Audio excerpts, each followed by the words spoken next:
लोकसभा अध्यक्ष ओम बिरला ने कहा कि संसदीय कार्यवाही के दौरान किसी शब्द के प्रयोग को प्रतिबंधित नहीं किया गया है तथा सदस्य सदन की मर्यादा को ध्यान में रखते हुए अपने विचार व्यक्त करने के लिए स्वतंत्र है। लोकसभा सचिवालय ने असंसदीय शब्द 2021 शीर्षक के तहत ऐसे शब्दों एवं वाक्यों का नया संकलन तैयार किया है, जिसमें जुमलाबाजी, बाल बुद्धि, सांसद जैसे शब्द शामिल हैं। विपक्षी दलों द्वारा इस संबंध में विरोध जताए जाने के बाद बिरला ने संवाददाताओं से कहा, किसी शब्द पर प्रतिबंध नहीं लगाया गया है। मेरे संज्ञान में मीडिया की कई चर्चा संवाद के अंदर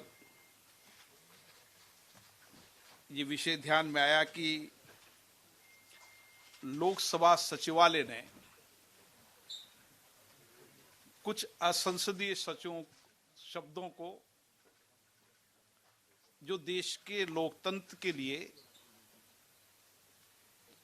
चर्चा और संवाद के लिए, लोकतंत्र की गरिमा के अनुकूल नहीं थे, उन शब्दों को विलोपित किया है।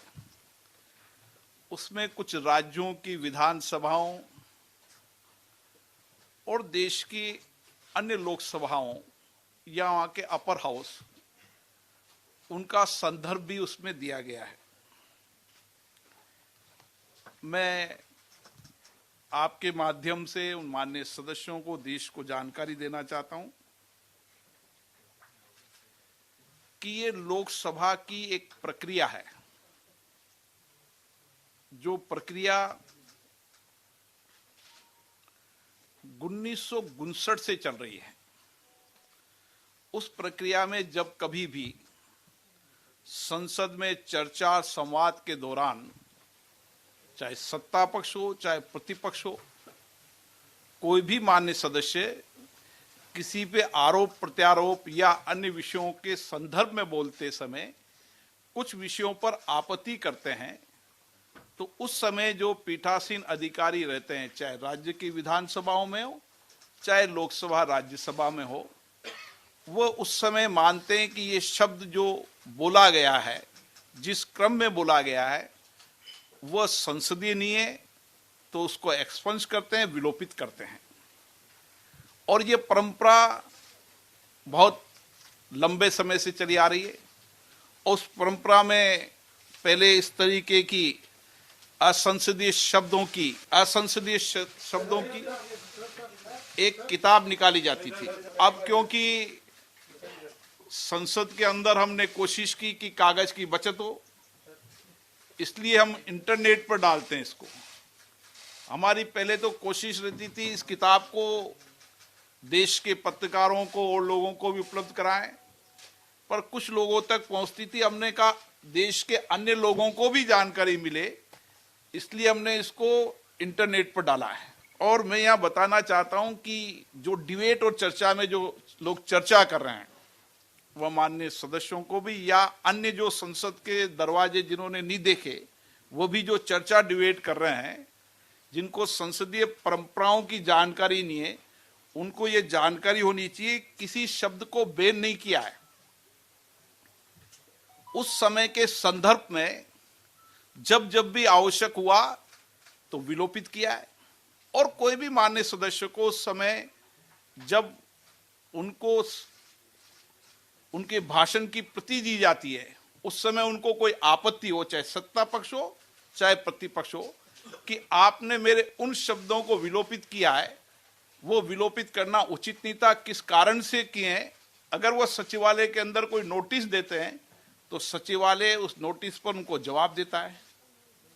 ये सारे शब्द जो विलोपित किए गए हैं, उनकी जो भी मान्य सदस्यों ने बोले हैं, उनकी जानकारी में अच्छा होता कि अगर विलोपित शब्दों के अंदर उनकी आपत्ति होती तो वह सचिवालय को जानकारी देते।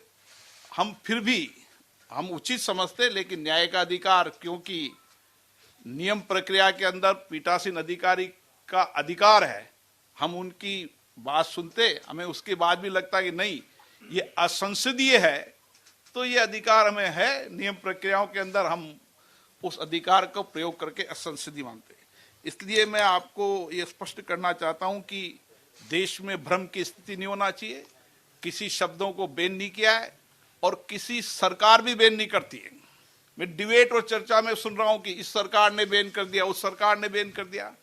चाहे राज्यों की सरकार हो, चाहे केंद्र की सरकार हो, सभी राज्य की विधानसभा और लोकसभा और राज्यसभा एक स्वतंत्र स्वतः निकाय है जिन पर सरकारों का कोई नियंत्रण नहीं होता है। और मैं मानता हूं कि सभी राज्य विधानसभा इसी लोकतांत्रिक प्रक्रियाओं से चलती है, संसद भी इस प्रक्रियाओं से चलती है।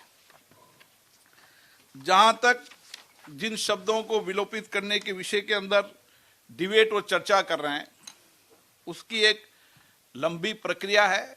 उन सारी प्रक्रियाओं को समय समय पर हम इंटरनेट पर डालते रहते हैं, उन विषयों पर डालते रहते हैं।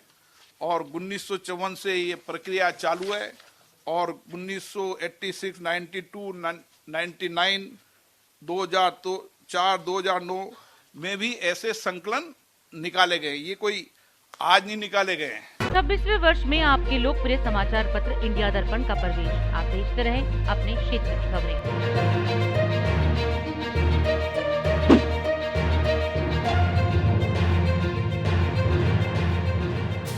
और अधिक खबरों के लिए आप हमारे YouTube चैनल दैनिक इंडिया दर्पण को अभी सब्सक्राइब करें और नोटिफिकेशन के लिए बेल आइकन को प्रेस करना ना भूलें।